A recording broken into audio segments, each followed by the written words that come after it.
چیزی مهم هستش که باید این شما بدونید اینه که بعضی از نوت ها به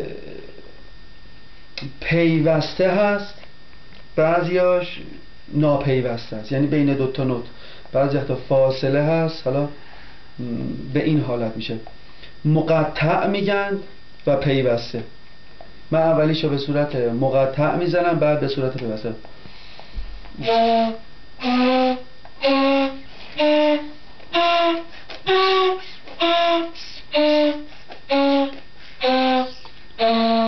ولی این ببینیم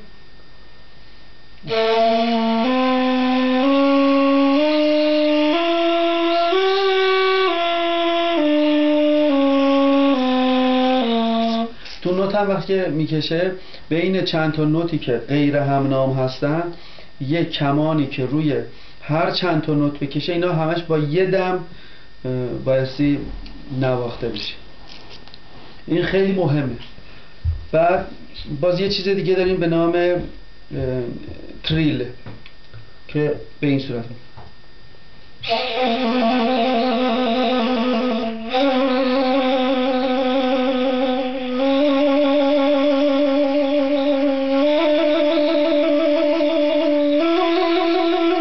اینا باید یه کار بکنید تمامی این انگشتاتون اینقدر روون بشه که به اندازه کشش اون نوتی که دارین بتونید یه حالت یک نواختی اینا داشته باشینش.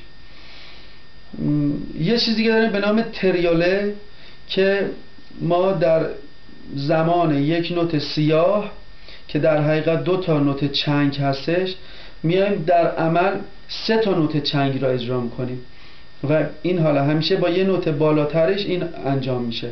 مثلا میشه دو، میشه دوره دو، ر میشه ر می ره، می میشه می فا می.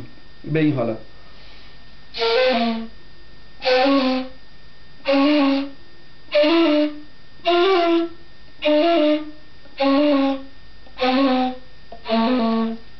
این به این حالته.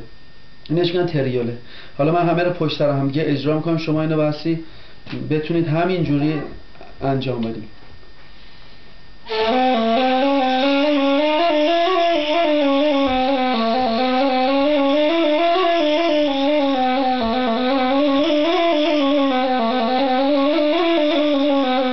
این خیلی مهمه که آدم بتونه تون اینا رو پشت سر هم دیگه اینجوری که میخواد اجرا بکنه.